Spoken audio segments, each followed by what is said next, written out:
So growth as a human being is not like a bank account growing. It's not like getting a paycheck. Or it's not like getting a record deal. It's not like getting an inheritance of $10 billion and then you don't have to do anything ever again. So,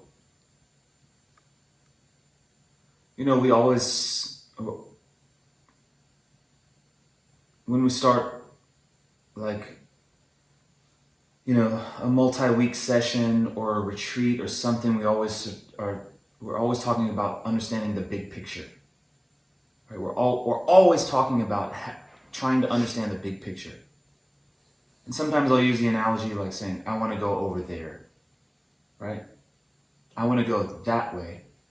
If I'm only focusing like this, if my head is down, how can I tell if I'm moving in the direction that I want to move? I can't. Mm-hmm. So the big picture of this is not about getting a one-time payment called enlightenment and then I don't have to do anything ever again.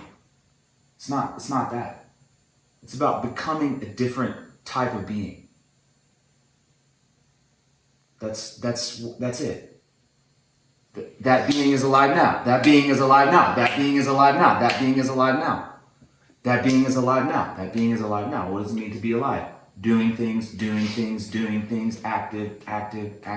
What's another way to say that? Working. What's another way to say that? Building oneself, building one's community, building one's family. What's another way to say that? Creating. Right? Creativity as a thing does not, if I say creativity, if I say the noun, creativity, we understand that means something that is in process. Mm-hmm. Right? It's a work in process. Mm-hmm. It doesn't have, no, now it's over something, right? Yeah. So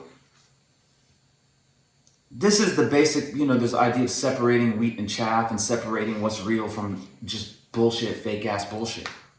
Is clearly understanding what the aim of the path is. It is not to get a one-time, now I'm a Buddha. Yeah, it's not that. It's now I've created myself in such a way that this type of experience became available to me, but there's the habit of, the only thing that shifts is the reason why I'm working. The only thing that shifts is the reason why I'm working. The working itself, or the silly classic thing, before enlightenment, chop wood, carry water. After enlightenment, chop wood and carry water. Right. Mm-hmm. But the reason you're chopping wood and carrying water is different. And that reason has inherent in it way more force, way more sensitivity to environment, way more motive to become a super human being. Super being. Mm-hmm. Okay? Mm-hmm. So what's needed first is to clearly understand at a fundamental level that what we actually want to do is to create, not to take vacation. We have to clearly understand the distinction between creativity as building, as effort, as work, versus I'm chilling out, everything's perfect. What's first needed is to clearly understand why I would rather make effort than relax, to understand that. And it's simple, and we talk about this all the time. What produces strength? Tension. Right. Would you rather be weak or strong in body, speech, mind? Of course, we know all good things come from being competent, from being able, right? Every good thing comes from being able, competent. So of course we want that. So this is the first thing that we need to do is realize that actually what we want is to be competent enough to create ourselves so that we can navigate the world. The reason that we want to take vacation is because we don't feel competent enough to stand up and go and attack the world lovingly. You know, yeah. In baseball, infielders, like, they hit a ball on the ground, and fielders have to field the ball. And fielders are taught not to wait on the ball because you don't know what's going to happen. You might get stuck. You're stuck out of balance. Infielders are taught to attack the ball thoughtfully. Thoughtfully attack the ball. Find an angle. Find your approach. Receive the ball in a balanced position and make a throw. Same thing life. Right? So we are waiting around, caught flat-footed, off balance every single day, and then so that living, every moment of life, there's some pattern that's establishing itself. We don't realize we're already creating anyway. Like, creativity is the only thing that's going on. We are actively doing that, or we're passively doing that. Right? So that's the first thing that's needed, is to recognize that what we want to do, the reason that we want to take vacation is because we don't actually feel confident enough that we can go out and engage the world thoughtfully and joyfully and in a way that is meaningful to us. We don't feel that on the inside. Otherwise, we do it, I'm saying. Okay, so that's the first thing that's needed. Understand? What I really want to do is make effort. What I really want to do is become the type of person that can pursue my own aspirations. That doesn't take no for an answer. I want to become that type of person on the inside. That's the first thing that's needed. Now, then after that, what's needed is a clear understanding of how it is that we exist in the first place, or that things exist in relation to other things exist only in relation to other things. I think that's a better way to say that emptiness. I think I'm seeing a lot of things online, Instagram and all that, about things don't have their own nature. It's like, yes, they do. Things do have their own nature. It's called, they're related to other things. Everything has its own nature, and that nature is called, it's related to other things. Which is different from saying it doesn't have inherent existence. No, it does have an inherent existence, but the inherent existence is relational by what? In essence, or something like that. Okay? So if I clearly understood, so the second thing that would be needed is to clearly understand that everything that exists, including myself, only does so in relation to other objects. Now, what does it mean when something exists in relation to other objects? So for example, my ankle exists relative to my knee. My ankle and my knee are relatives. Yeah. And so is my big toe. My big toe and my ankle and my knee are relatives. Okay? They exist in relation to one another. Another way to say it is they're connected to each other. So if something severe happens to my ankle, this is bad news for my knee. It's bad news for my hip. It's bad news for the entire being. It's bad news. Conversely, if something good happens, meaning if I take care of it, if I make it strong, that's good news for the whole thing. So that's the second thing that's needed, is to first intellectually see clearly that truth. Okay? And then someone who's a real student, and not the fake ass bullshit, real, we'll then take that first one, creativity is the rule. Every moment, every moment, every moment, every moment, every moment, every moment, I'm becoming more like the person that I want to be, or I'm missing out on the opportunity to do that. That's all that's happening. Moment, moment, moment, moment, moment. I'm becoming more like the person that I want to be, or I'm wasting the opportunity. It's just opportunity cost. Okay? Every single moment I'm learning how to thoughtfully position myself to play, or I'm caught out of balance or not prepared. That's all that's happening. Boom, boom, boom, boom, boom, boom, boom, boom, boom. I take that necessity first. And we can see that. Take a day, eat well, rest well, do work, read, study, write, do that. Does that help? Yeah. Work a job, save money. Does it work? Yeah. You find yourself more prepared. Yes? Okay, so that makes sense. So I'm doing that. Okay, the next thing that's necessary is to really grasp that things only exist in relation to other things. And what that means is that they're connected. And what that means is something bad that happens has an impact on the whole thing. Something good that happens has an impact on the whole thing. And I take that and I synthesize it with the first. Creativity as a rule and connectivity as a rule. I synthesize both of those things by starting to give my action, give myself to the whole, meaning starting to do things that stabilize the whole and or strengthen some local piece and thereby strengthen the whole. As opposed to walking around trying to only strengthen myself, I'm saying.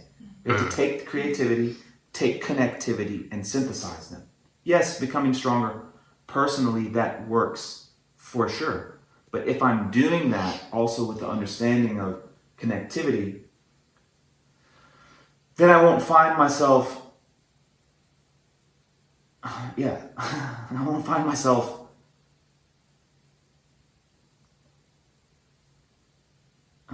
getting hit with the kryptonite. Yeah.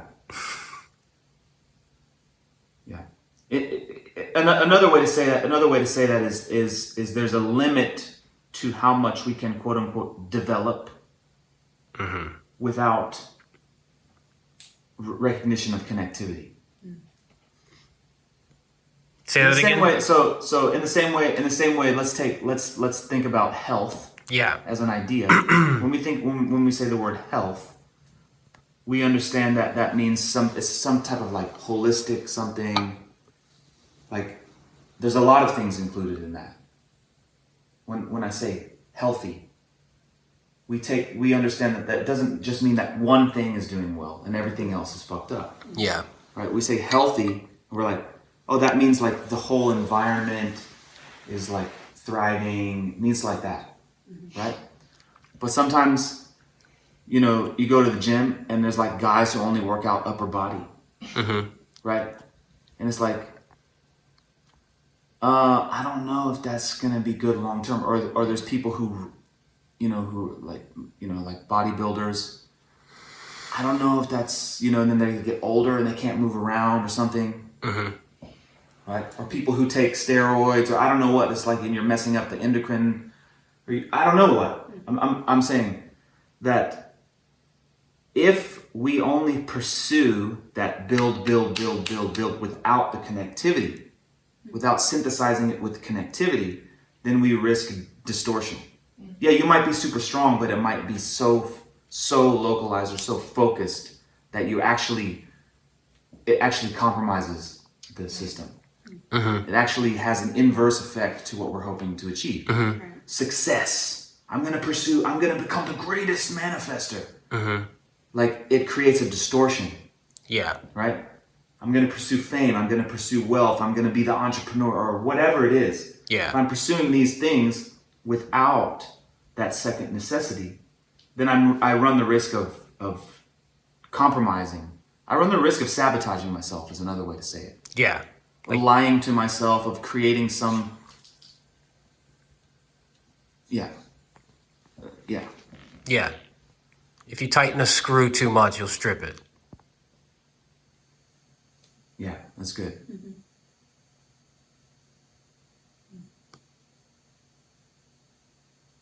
So you know, unless we tie this to the yoga culture, and we see that we're missing out on the connectivity part of the equation. Meaning, where is the community involvement, volunteerism, reminders about the big picture, reminders about the first part of that.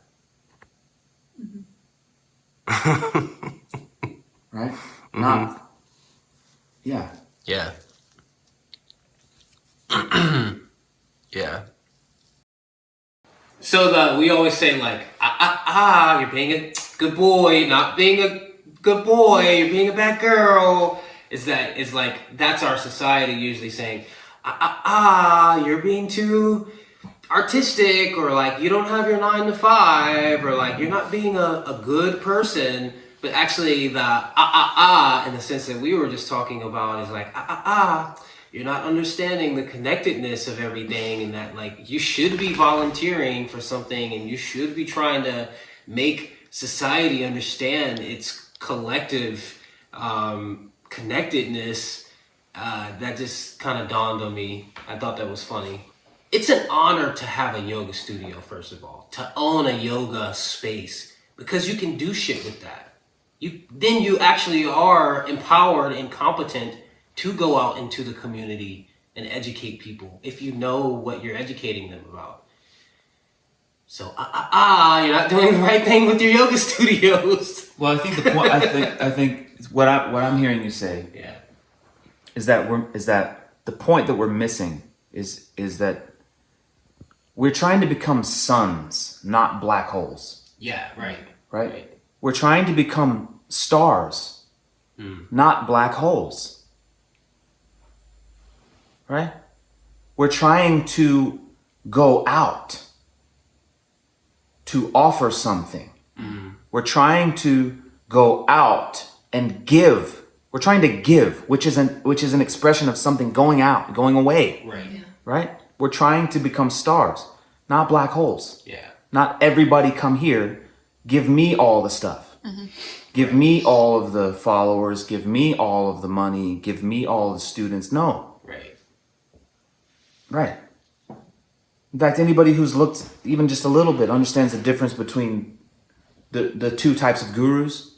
One who has followers, the other one that doesn't. Yeah. Yeah. No, stop following me around. Stand up, do your work so that we can play a game. Yeah. Together. Stand up and do your work so we can play a game together. Not come and sit, I'll take all the thousands of followers because I'm the greatest, or whatever. It's not this. It's no, not black hole. Not black hole. Go out and give it away. What would prevent me from giving away instruction? That you feel other people will be in the position to give instruction, and therefore you're unnecessary, demand and supply type of shit. Entrepreneurship. Yeah, what else might prevent me from teaching for free? Habits. What else? The simple one, the obvious one. Why do people make a charge living off of yes. it? Yeah. Why do people charge money for yoga? Because they need to pay their bills. Right. Yeah. So if I had that first thing, why do people need to pay their bills? No, I'm just kidding. No, I'm saying if I already had that first thing. Oh, it's good. Yeah.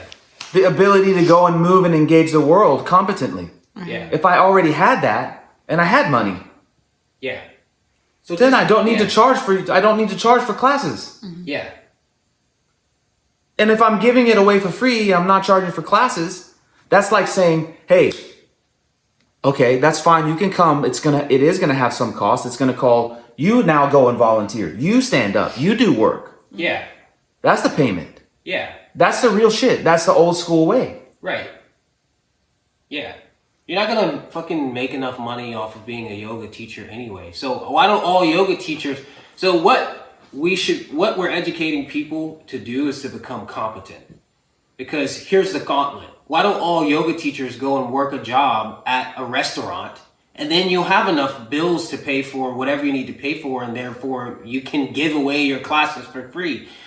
I don't know if that's going to pay for the overhead costs of the building, but you'll figure it out. But look, if we're also talking about, like, if we're still riffing, we also have a building. It's called the Earth. Also, It's called the Park. Okay? It's called the Woods. It's called put your hoodie on and go get up and go do work. This, you know what I'm saying? Then that's great. Look, it would be that's wonderful. the overhead you can't pay back. Though. It would be wonderful for it's great that we have benefactors and pit. That's all great, as long as we're not becoming black holes about it.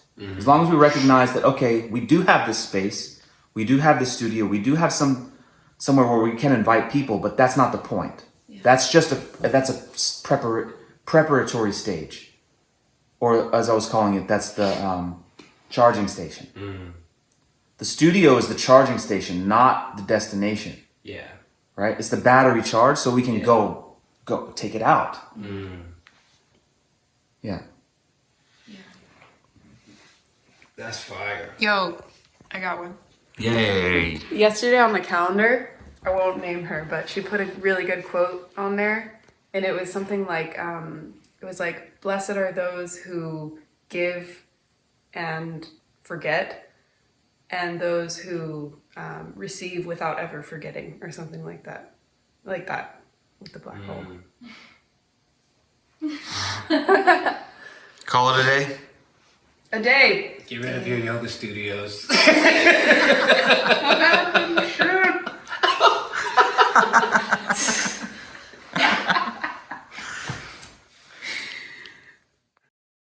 You are the yoga studio.